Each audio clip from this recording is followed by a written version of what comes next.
नमस्कार दोस्तों, हम फिर से लेकर आ चुके हैं आप लोगों के लिए सुबह की सभी ताज़ा और बड़ी खबरें। फटाफट अंदाज में एक एक कर बताएंगे आपको आज देश और दुनिया से क्या बड़ी खबरें निकलकर सामने आ रही हैं। लेकिन उससे पहले दोस्तों एक नज़र डालेंगे सुर्खियों पर। आपको बताते चले दोस्तों, राहुल गांधी के तेलंगाना पहुंचते ही मुसीबत में आई बीजेपी और केसीआर। राहुल ने तेलंगाना से बीजेपी पर बोला बड़ा हमला। वहीं पर अगली बड़ी खबर में हम आपको बताएंगे दोस्तों, अरविंद केजरीवाल का पीएम नरेंद्र मोदी के ऊपर बड़ा हमला। बोले पूरे देश को अपने दोस्तों को सौंप रखा प्रधानमंत्री नरेंद्र मोदी ने। वहीं पर अगली बड़ी खबर में हम आपको बताएंगे, महाराष्ट्र में सियासी हलचल हुई तेज। अजित पवार के इस्तीफे के बाद जो सबसे करीबी थे एनसीपी नेता के, उन्होंने भी जो है प्रफुल्ल पटेल ने भी दिया इस्तीफा। बताएंगे आखिरकार क्यों हृदय परिवर्तन हो गया है। वहीं पर अगली बड़ी खबर में हम आपको बताएंगे दोस्तों, असदुद्दीन ओवैसी का बीजेपी के ऊपर बड़ा हमला। बोले फिलहाल इस देश में यूसीसी लागू करना जो है मुमकिन नहीं बल्कि नामुमकिन है। बताएंगे आखिरकार ओवैसी ने क्यों बोला है। वहीं पर अगली बड़ी खबर में हम आपको बताएंगे दोस्तों, मणिपुर की हिंसा के ऊपर अब तक नहीं दिया वहां के सीएम ने इस्तीफा। भड़क गई सुप्रिया श्रीनेत, बीजेपी को जमकर सुनाई खरी खोटी। वहीं पर अगली बड़ी खबर में हम आपको बताएंगे, संजय रावत का बीजेपी के ऊपर बड़ा हमला। बोले अजित पवार डर गए हैं ईडी सीबीआई के डर से, इसलिए चले गए हैं वो बीजेपी में। बताएंगे दोस्तों आखिरकार शरद पवार के भतीजे जो हैं वो क्यों शामिल हो गए बीजेपी में, एनडीए में। वहीं पर मायावती ने कर दिया बड़ा ऐलान। बोले हम यूसीसी का करेंगे समर्थन, लेकिन बीजेपी इस पे कर रही है सियासत। बताएंगे आखिरकार मायावती ने क्या कुछ कहा है। वहीं पर अगली बड़ी खबर में हम आपको बताएंगे दोस्तों, दरअसल आपको बताते चले, कांग्रेस के दिग्गज नेता प्रमोद तिवारी ने प्रधानमंत्री पर साधा निशाना। बोले कहां हैं 15 लाख रुपए जो हर खाते में आने वाले थे। प्रधानमंत्री सिर्फ जुमलेबाजी करते हैं। वहीं पर अगली बड़ी खबर में हम आपको बताएंगे, ओपी राजभर फिर से बोले फिलहाल मायावती को बना दो पीएम, 2 घंटे पहले बता देना हमें, हम हो जाएंगे विपक्षी एकता में शामिल। वहीं पर अगली बड़ी खबर में हम आपको बताएंगे दोस्तों, गौरव बल्ला का प्रधानमंत्री नरेंद्र मोदी के ऊपर बड़ा हमला। बोले 26 करोड़ भारतीय जो है वो गरीबी रेखा के नीचे आ गए। प्रधानमंत्री सिर्फ राजनीति कर रहे हैं, गरीबी महंगाई बेरोजगारी पर नहीं बल्कि यूसीसी पर राजनीति हो रही है। तो तमाम खबरें दोस्तों फटाफट अंदाज में देंगे, एक एक कर देंगे। फिलहाल खैर चलिए बढ़ते हैं सबसे पहली और सबसे बड़ी खबर की ओर। दरअसल आपको बताते चले, प्रधानमंत्री नरेंद्र मोदी के ऊपर गरजे राहुल गांधी। बोले फिलहाल बीजेपी और केसीआर दोनों एक ही सिक्के के 2 पहलू हैं। दरअसल राहुल गांधी ने तेलंगाना से बीजेपी और केसीआर दोनों को घेर लिया। राहुल गांधी ने कहा कि फिलहाल केसीआर और बीजेपी तेलंगाना के लोगों को ठगने का काम कर रहा है। राहुल गांधी ने मणिपुर की हिंसा का जिक्र करते हुए कहा कि बीजेपी किसी भी राज्य में अपना योगदान नहीं देती। जब भी कहीं वोट मांगने की बात होती है तो बीजेपी पहुंच जाती है, लेकिन जब कहीं किसी राज्य में हिंसा फैल जाती है तो बीजेपी वहां नहीं जाती। राहुल गांधी ने कहा कि प्रधानमंत्री के पास इस सवाल का जवाब शर्तिया नहीं होगा जहां पर वो ये कह सके कि आखिरकार ये सब कुछ क्यों हुआ।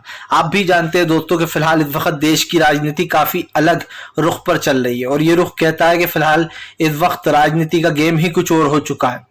क्योंकि राहुल गांधी तेलंगाना पहुंचे हैं तो केसीआर के पेट में दर्द होने लगा। आपको याद होगा अभी कुछ दिन पहले केसीआर ने 1 दिन पहले एक रैली की थी महाराष्ट्र में, बहुत बड़ी रैली। लेकिन दोस्तों आप समझिए, कांग्रेस का तेलंगाना प्लान बहुत ही जबरदस्त है। उसने कर्नाटक तो जीत ही लिया है, अब राहुल गांधी की नजर तेलंगाना पे है। सिंपल सी बात यह, केसीआर को खत्म कर कांग्रेस अब अपना दबदबा बनाना चाह रही है तेलंगाना में, और यही कारण है जो केसीआर को मात देने के लिए राहुल गांधी इस बार पूरी मेहनत से लड़ रहे हैं वहां पर चुनाव। आपको बताते चले, इस बार बताया जा रहा है कि मुकाबला तेलंगाना में टक्कर का होने वाला है, क्योंकि कांग्रेस की जो रणनीति है वो जबरदस्त है। राहुल गांधी ने प्रधानमंत्री को घेरते हुए कहा कि फिलहाल केसीआर और बीजेपी ने तेलंगाना के लिए कुछ भी नहीं किया। जाहिर सी बात है दोस्तों, तेलंगाना में जब विकास की बात होती है तो बीजेपी और केसीआर का नाम जरूर आता है, और इसीलिए कहीं ना कहीं राहुल गांधी ने दोनों को ही एक साथ घेरा। आपको बता दें, राहुल गांधी ने विपक्षी एकता में केसीआर को नहीं बुलाया था, केसीआर से कोई बात नहीं की थी राहुल गांधी ने, और यही कारण था जो अब केसीआर बीजेपी के साथ हो लिए हैं, क्योंकि विपक्ष ने उनको ठुकरा दिया था। फिलहाल चलिए बढ़ते हैं एक और अगली बिग ब्रेकिंग की तरफ बता दोस्तों अगली जो बड़ी खबर निकल कर आ रही है, महाराष्ट्र में सियासी हलचल हुई तेज। अजीत पवार के इस्तीफे के बाद दोस्तों सबसे करीबी माने जाने वाले प्रफुल्ल पटेल ने भी एनसीपी से दे दिया अपना इस्तीफा। दरअसल दोस्तों शरद पवार ने अभी कुछ दिन पहले ही मास्टर स्ट्रोक खेला था, लेकिन अजीत पवार के सुर दोस्तों बदले बदले लग रहे थे। ऐसा लग रहा था कि अजीत पवार कभी भी जो यहाँ पर पार्टी को छोड़ सकते हैं, और वैसा ही हुआ। अजीत पवार ने बड़ी ही चालाकी से दोस्तों बीजेपी यानी कि एनडीए में शामिल हो गए। वो आपको बताते चलें ये सब कुछ जो है चुनाव से पहले किया गया, इलेक्शन से पहले। बीजेपी बड़ी ही चालाकी से उद्धव के विधायक और एनसीपी के विधायक तोड़ने का काम कर रही है। दरअसल आपको बता दें महाराष्ट्र का सर्वे कहता है कि बीजेपी बुरी तरीके से हारेगी, और मैं आपको ये भी लिख के दे दूं, भले ही वो एनसीपी के कितने ही नेताओं को अपने पाले में कर ले, लेकिन बीजेपी की महाराष्ट्र में करारी हार होगी, क्योंकि जनता देख रही है कि कौन कौन दल बदल रहा है। जो लोग दल बदलू होंगे उनको कभी भी जनता वोट नहीं देगी, भले ही वो बीजेपी में शामिल हो जाए या कांग्रेस में शामिल हो जाए। आपने देखा होगा कि अभी कुछ दिन पहले कर्नाटक में भी यही खेल हुआ था। बीजेपी ने कांग्रेस के कई नेताओं को तोड़कर वहां पर सरकार बनाई थी, लेकिन दोस्तों बीजेपी को मुंह की खानी पड़ी, क्योंकि उसने जितने भी दल बदलुओं को टिकट दिया था वो सारे के सारे कर्नाटक में हार गए। इसका मतलब ये है कि जनता भी ऐसे लोगों को पसंद नहीं करती है जो दोस्तों वोट बदलों की राजनीति करते हैं। जनता आप समझिए वोट दे रही है कांग्रेस को, आप जा रहा हो बीजेपी में, तो इसका कोई मतलब नहीं रह जाता है। जनता आपको विश्वास कर वोट देती है, लेकिन आपने सिर्फ और सिर्फ लोगों के विश्वास का एक तरीके से गला घोटने का काम किया है, और यही कारण है जो अब कहीं ना कहीं इस राजनीति पर दोस्तों प्रधानमंत्री घिरते हुए नजर आ रहा है।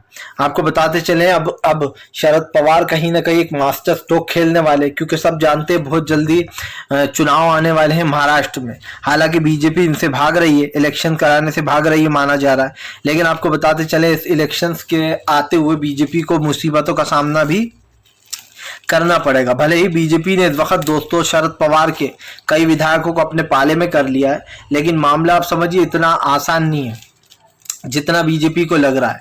आने वाले समय में बीजेपी की टेंशन शर्तियां बढ़ने वाली है, क्योंकि जाहिर सी बात है जिन विधायकों को आप अपने पाले में लेकर आए हो या आपने अपने पाले में करा है, वो लोग दोस्तों उनको भी धोखा देंगे कभी ना कभी। फिलहाल चलिए बढ़ते हैं एक और अगली बिग ब्रेकिंग की तरफ। बता दोस्तों अगली जो बड़ी खबर निकल कर आ रही है, असदुद्दीन ओवैसी का बीजेपी के ऊपर हमला। बोले यूसीसी लागू करना आसान काम नहीं है, देश की जनता कहीं उबल ना उठे। दरअसल दोस्तों ओवैसी का कहना है कि बीजेपी देश की जनता को छेड़ने का काम कर रही है। वो यूसीसी बिल लाकर देश की जनता को कहीं ना कहीं दोस्तों आप समझिए उलझाने का काम कर रही है, और अगर देश में लोगों इसके खिलाफ हो गए तो फिर बड़ा हंगामा भी हो सकता है। आपको बता दें दोस्तों यूसीसी बिल के ऊपर काफी तर्क लगाए जा रहे हैं।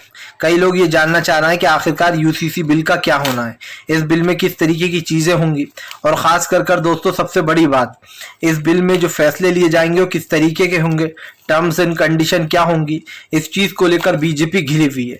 सब जानते हैं कि दोस्तों टर्म्स एंड कंडीशन को लेकर बीजेपी के ऊपर विपक्ष वैसे भी हमलावर है, और अब ऐसे में प्रधानमंत्री नरेंद्र मोदी जो बड़ा फैसला ले रहे हैं यूसीसी पर, उसकी अब तक किसी के पास कोई जानकारी नहीं है, जिसके ऊपर ओवैसी ने कहा कि बीजेपी सिर्फ सुनी सुनाई बातों पर यकीन करती है। जो भी कोई प्रधानमंत्री कुछ बताता है तो वो उसको लागू करने की कोशिश करते हैं। सवाल यह है दोस्तों कि आखिरकार इससे बीजेपी को क्या फायदा होगा। दरअसल दोस्तों ये एक धर्म की राजनीति में कन्वर्ट हो जाएगा। आप सब जानते हैं जब यूसीसी बिल आएगा तो इस पर राजनीति भी खूब होगी, हिंदू मुसलमान भी होगा, और इससे बीजेपी का फायदा होगा। इसीलिए बीजेपी यूसीसी बिल पर बहस करना चाहती है। वो चाहती है देश का मुसलमान परेशान हो, देश के हिंदू भाई, सिख, ईसाई जितने भी धर्म के लोग हैं दोस्तों, वो सब लोगों के लिए बिल खतरनाक है, क्योंकि जाहिर सी बात है जितने भी यहाँ पर हमारे देश में धर्म है, जितने भी लोग हैं, उन लोगों को इससे प्रॉब्लम होने वाली है।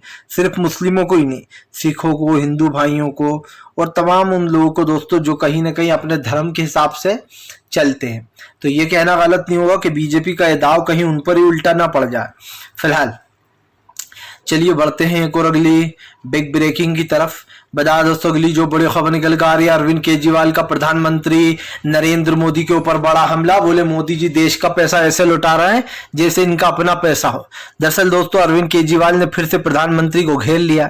अरविंद केजरीवाल का कहना है कि प्रधानमंत्री नरेंद्र मोदी देश का पैसा अपने पूंजीपति यारों में बांटने में लगे हैं, और उनके 24 करोड़ रुपए कर्जे के माफ कर रहा है। आपको बता दें अरविंद केजरीवाल ने कहा कि चौथी पास राजा का एक दोस्त था, जिसके ऊपर 34,000 करोड़ का कर्जा था, लेकिन जो है यहाँ पर चौथी पास राजा ने उसका कर्जा माफ कर दिया। केजरीवाल ने कहा कि प्रधानमंत्री नरेंद्र मोदी देश का पैसा दोनों हाथों से लुटाने में लगे हुए हैं, दोनों हाथों से देश का पैसा लुटा रहे हैं, मानो ये पैसा उनका खुद का हो। जाहिर सी बात है दोस्तों, सरकार एक तरफ तो कहती है हमारे पास पैसा नहीं है, दूसरी तरफ सरकार जो है वो आप समझिए 24,000 करोड़ कितने होते हैं कर्जा माफ कर देती है। कई लोगों के इसमें नाम है, अंबानी तक का कर्जा माफ हुआ है। और ये कहना गलत नहीं होगा कि जब देश का पैसा आप इन लोगों में लुटाओगे, पूंजीपतियों में, तो आम जनता का फिर क्या ही मिलेगा। आपका बजट पास होता है, बजट में आप बड़ी बड़ी बातें करते हो, लोगों को ये मिलेगा, लेकिन जब वो बजट पास हो जाता है तो कोई लाभ नहीं होता, वो दिखाई नहीं देता। और खास करके जिन चीजों पर फोकस किया जाता है या फिर जो वादे किए जाते हैं उन वादों को भी पूरा नहीं किया जाता है। तो ये कहना गलत नहीं होगा दोस्तों कि फिलहाल प्रधानमंत्री मोदी सच में सिर्फ जुमला छोड़ते हैं, इसके अलावा और कुछ नहीं। क्योंकि पिछले 9 सालों में प्रधानमंत्री ने ऐसा कुछ नहीं किया कि देश के विकास के काम आया हो। मैं पहले भी कहा और फिर कहूंगा दोस्तों कि प्रधानमंत्री की राजनीति दोस्तों तुच्छ होती जा रही है। आप समझिए, जो इंसान द केरल स्टोरी को प्रमोट कर रहा है, जो कि एक प्रोपेगेंडा फिल्म है, तो आप समझ सकते हैं कि देश के प्रधानमंत्री के मन में क्या क्या चल रहा होगा, देश के प्रधानमंत्री के मन में क्या क्या बातें होंगी।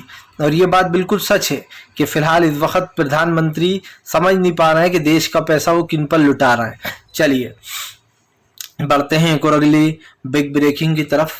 बता दोस्तों, अगली जो बड़ी खबर निकल कर आ रही है आपको बताते चले दोस्तों, मायावती का बीजेपी के ऊपर बड़ा हमला। बोले हम यूसीसी के खिलाफ नहीं बल्कि बीजेपी की नीयत के खिलाफ है, हम यूसीसी का करते हैं समर्थन।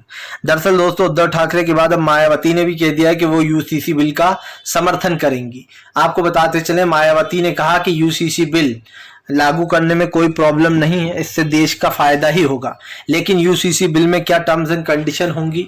यूसीसी बिल पर बीजेपी राजनीति कर रही है। मायावती ने कहा कि हम इस बिल के नहीं बल्कि बीजेपी की राजनीति के खिलाफ हैं। वो जानबूझकर देश में कई धर्म हैं, उनको जो है यहाँ पर खुद को फायदा पहुंचाने के लिए ये वाला बिल लेकर आए हैं। मायावती ने बीजेपी को घेरते हुए कहा कि फिलहाल पहले प्रधानमंत्री ये बताएं कि ये लोग असल मुद्दे से जनता को भटकाने के बिल क्यों लेकर आए। दरअसल दोस्तों, विपक्ष का मानना है कि बीजेपी इसलिए ये बिल लेकर आई है क्योंकि महंगाई, गरीबी और बेरोजगारी जैसे मुद्दे से बीजेपी भाग रही है। सवाल वही है दोस्तों कि आखिरकार बीजेपी इस मुद्दे से क्यों भाग रही है। और आप भी अच्छे से जानते हैं कि ये मुद्दा मेन मुद्दा क्यों बन गया है, क्योंकि महंगाई, गरीबी और बेरोजगारी जैसे मुद्दों से बीजेपी को कुछ लेना देना नहीं है। सबसे बड़ी बात यह कि जब आप महंगाई, गरीबी या बेरोजगारी पर बात करते हो तो दोस्तों आप समझिए आपको उस पर कायम रहना चाहिए, लेकिन सरकार यूसीसी बिल जैसे दोस्तों मुद्दे उठाकर देश में गरीबी, बेरोजगारी और महंगाई के मुद्दों को नजरअंदाज कर रही है, और जो कि साफ दिखाई भी देता है। ऐसा नहीं है कि आप और मैं कह दूं कि भैया ऐसा बिल्कुल नहीं है, सरकार वही जानबूझकर कर रही है। वो यही तो चाहती है कि आप लोग मेन मुद्दे भूलकर जो है दोस्तों फालतू की चीज में उलझ जाओ। अभी दोस्तों इस बिल की क्या जरूरत है, ऐसी कौन सी देश में आपदा आ गई है जो आप जो है एक कानून एक देश ला रहा हो, एक देश एक कानून ला रहा हो। देश में वैसे भी एक ही कानून चल रहा है, सिर्फ आपको जो है राजनीति के जितने भी मुद्दे हैं उनसे लोगों का ध्यान भटकाना है ताकि 2024 तक लोगों का जो ध्यान है वो यूसीसी बिल पर रहे, महंगाई, गरीबी, बेरोजगारी जैसे मुद्दों को लोग भूल जाएं। चलिए बढ़ते हैं एक और अगली बिग ब्रेकिंग की तरफ। बता दोस्तों, अगली जो बड़ी खबर निकल कर आ रही है आपको बताते चले दोस्तों, एक बार फिर से जो है यहाँ पर संजय रावत ने खोल दिया बीजेपी और अजीत पवार के खिलाफ मोर्चा। बोले इतनी जल्दी बदल गई विचारधारा। दरअसल दोस्तों शरद पवार के भतीजे अजीत पवार एनडीए यानी कि बीजेपी में शामिल हो गए। उनको एकनाथ शिंदे ने जो शपथ भी दिलवा दी है, और यही नहीं, उनके साथ साथ प्रफुल्ल पटेल जो कि शरद पवार के काफी करीबी माने जाते थे वो भी इसमें शामिल हो गए। संजय रावत ने हमला बोलते हुए कहा कि अजीत पवार की इतनी जल्दी सोच बदल गई, इतनी जल्दी वो बीजेपी में शामिल हो गए। संजय रावत ने हमला बोलते हुए कहा कि दरअसल ये लोग हार के डर से डर रहे हैं, इसीलिए जो है एनसीपी के नेता इन्होंने तोड़े हैं। आपको बताते चले दोस्तों, इनलीगली नेता तोड़कर इन्होंने अपनी पार्टी में शामिल कराए हैं। संजय रावत ने कहा कि यही उद्धव सरकार के टाइम हुआ था जब इन लोगों ने हमारे कई विधायकों को खरीद लिया था, और ये लोग सिर्फ और सिर्फ सरकार गिराकर ही अपनी सरकार बना सकते हैं, सही तरीके से नहीं बना सकते। संजय रावत ने कहा कि फिलहाल अजीत पवार बताएं क्या उनकी सोच, जो अभी तक गालियां दिया करते थे बीजेपी को, जो बीजेपी के ऊपर हमले बोलते थे, आज उनकी सोच अचानक कैसे बदल गई, कैसे वो बीजेपी के दोस्तों करीबी होगा। और आप भी समझिए ये सवाल तो उठेगा ही, जब बीजेपी दोस्तों इस तरीके की चीजें करेगी तो कहीं ना कहीं मायने साफ हो जाते हैं कि प्रधानमंत्री नरेंद्र मोदी और विपक्ष आमने सामने इसलिए भी खड़ा है दोस्तों क्योंकि दोनों की विचारधारा सेम नहीं है, दोनों की विचारधारा अलग है। बीजेपी की विचारधारा अलग है, कांग्रेस की अलग है, लेकिन सवाल वही है दोस्तों कि बीजेपी जो है इन चीज़ों में माहिर हो चुकी है। वो सरकारें तोड़कर, विधायकों को तोड़कर अपनी पार्टी में तो ले आती है, लेकिन जब जनता हरा देती है तो फिर ये मुंह मसोड़ कर रह जाते हैं, क्योंकि इनको पता रहता है कि हमारे साथ बहुत बुरा हुआ है, जनता ने मुंह की खाने को दी हमें। चलिए बढ़ते हैं एक और अगली बिग ब्रेकिंग की तरफ। बता दोस्तों अगली जो बड़ी खबर निकल कर आ रही है आपको बताते चले दोस्तों, प्रधानमंत्री नरेंद्र मोदी के ऊपर जमकर गरजते हुए नजर आए जो है यहाँ पर। आपको बता दें अखिलेश यादव बोले फिलहाल बीजेपी की यही असलियत है, वो लोगों के नेताओं को तोड़ती है। दरअसल आपको बता दें महाराष्ट्र में एनसीपी के नेता की खरीद फरोख्त होने के बाद अब भड़क गए हैं अखिलेश यादव। अखिलेश ने कहा कि हर जगह यही हो रहा है। पहले बीजेपी ने मध्य प्रदेश में कांग्रेस की सरकार गिराई, उसके बाद जो है दोस्तों कर्नाटक में गिराई और तमाम उन राज्यों में राजस्थान में गिराने की कोशिश करी। अखिलेश यादव ने कहा कि फिलहाल कमाई, सिंचाई, महंगाई, पढ़ाई, इन मुद्दों से बीजेपी भटका रही है लोगों को। वो लोगों को मुद्दों से भटकाकर, क्योंकि जनता तो वोट देती नहीं है, अखिलेश ने कहा, इसलिए बीजेपी अपनी सरकार ऐसे ही बनाती है। अखिलेश यादव ने कहा कि बीजेपी की सरकार इतने सारे राज्यों में है, लेकिन वो एक एक कर सारे राज्य खोती जा रही है क्योंकि जनता को बीजेपी के ऊपर भरोसा नहीं है। अखिलेश यादव ने कहा कि फिलहाल मणिपुर काफी लंबे समय से जल रहा है, लेकिन हमारे देश के प्रधानमंत्री ने अब तक मणिपुर के बारे में कुछ खास बोला ही नहीं। खास तो खैर छोड़िए, कुछ भी नहीं बोला है। और यही कारण है जो अखिलेश यादव ने प्रधानमंत्री की उस बातों को याद दिलाया। अखिलेश यादव ने कहा कि दरअसल बीजेपी डरी हुई है, वो मेन मुद्दों से भागने का काम कर रही है। किसी एक मुद्दे पर दोस्तों बीजेपी टिक के नहीं रहती है। और ये आप भी जानते हैं कि मैं क्यों बोल रहा हूँ, क्योंकि जब जब इस तरीके की बातें निकली हैं और खास करके प्रधानमंत्री पर सवाल उठे हैं तो प्रधानमंत्री या तो दोस्तों कहीं पर छुप जाते हैं या फिर सवालों के जवाब भी नहीं देते हैं। सेम टू सेम कोरोना में भी हुआ था। आपको याद होगा कोरोना के टाइम पर बीजेपी ने अपने हाथ खड़े कर दिए थे, बीजेपी गायब हो गई थी और सवाल वही उठा था कि आखिरकार बीजेपी कर क्या रही है। प्रधानमंत्री के सवाल जवाब जो भी हों, लेकिन दोस्तों एक चीज तो तय है, प्रधानमंत्री को दोस्तों सच सुनने से और सच बोलने से, दोनों ही चीजों से डर लगता है। अगर प्रधानमंत्री सच बोलने का जज्बा रखते दोस्तों तो मणिपुर की हिंसा पर बात करते, लेकिन सरकार ने मणिपुर की हिंसा पर कोई बात नहीं की। इसका मतलब साफ है कि बीजेपी दोस्तों महंगाई, गरीबी और बेरोजगारी जैसे मुद्दों से छुटकारा पाना चाहती है। फिलहाल चलिए बढ़ते हैं एक और अगली बिग ब्रेकिंग की तरफ। बता दोस्तों अगली जो बड़ी खबर निकल कर आ रही है आपको बताते चले दोस्तों, भारतीय जनता पार्टी के ऊपर गरजे प्रमोद तिवारी, बोले सिर्फ जुमले मारने से कुछ नहीं होता। खुद प्रधानमंत्री के करीबी गृह मंत्री अमित शाह कहते हैं कि हम तो जुमले मारते हैं चुनाव के वक्त, वो सच नहीं होते, तो फिर लोग आपकी बातों पर भरोसा क्यों करेंगे। प्रमोद तिवारी ने कहा कि बीजेपी इस वक्त देश को बरगला रही है, वो देश से मुद्दों से भटकाकर उनको गलत मुद्दों में डाल रही है। प्रमोद तिवारी ने कहा कि प्रधानमंत्री ने कहा था कि सबके खाते में 15-15 लाख रुपए आ जाएंगे जैसे ही काला धन पकड़ा जाएगा, लेकिन वो 15 लाख रुपए आज तक नहीं आए। यही नहीं, प्रमोद तिवारी ने बीजेपी घेरते हुए कहा कि प्रधानमंत्री को पता ही नहीं है देश में चल क्या रहा है, ये लोग सिर्फ तुष्टीकरण की राजनीति करते हैं और तुष्टीकरण की राजनीति क्या होती है दोस्तों ये आप अच्छे से जानते हैं। ऐसे में प्रमोद तिवारी ने बीजेपी को घेर रखा है। बीजेपी को घेरते हुए प्रमोद तिवारी ने साफ कहा कि बीजेपी की मंशा, नियत साफ नहीं है, वो कभी भी यूनिफॉर्म सिविल कोड को लागू नहीं करेगी। आपको बताते चले प्रमोद तिवारी ने कहा कि यूनिफॉर्म सिविल कोड का मतलब बीजेपी को नहीं पता है कि इसमें क्या क्या होना है, किस तरीके से होंगे कानून, और सबसे बड़ी बात ये दोस्तों, क्या ये देश के सभी लोगों पर मान्य रहेंगे या फिर बीजेपी इसमें भी धर्म बीच में घुसेड़ देगी कि धर्म को छूट दे दी जाए। क्योंकि गोवा में कुछ इस तरीके से ही लागू है दोस्तों यूनिफॉर्म सिविल कोड। आपको याद होगा कि मैंने बताया था कि गोवा में अगर किसी महिला के बच्चा नहीं होता है तो उसका पति दूसरी शादी कर सकता है। इस तरीके के भी रूल्स है और ये मुस्लिमों के लिए नहीं है ये रूल्स वहाँ पे। तब आप समझ सकते हो कि फिलहाल बीजेपी के अलग अलग रूल्स कहीं ना कहीं दिमाग का दही कर रहा है और इसीलिए लोग कंफ्यूज हैं कि आखिरकार यूसीसी बिल का मतलब है क्या, यूसीसी पर बीजेपी क्यों सियासत कर रही है, आगे बीजेपी क्या करने वाली है, क्यों करने वाली है, ये तमाम खबरें जो है अब पता चल गई होंगी। फिलहाल दोस्तों हम तो साफ कहेंगे कि अगर आपको इन लोगों की बातें खास कर विपक्ष के जो नेता हैं समझ में आती हैं और अगर आप भी जानते हो कि बीजेपी देश को सिर्फ लूटने का काम कर रही है दोस्तों देश को, तो हमारे इस वीडियो को ज़्यादा से ज़्यादा लाइक कीजिएगा, चैनल को सब्सक्राइब कीजिएगा दोस्तों, और जो है यहाँ पर कंटिन्यूस हमारे चैनल के साथ बने रहिए ताकि इस तरीके की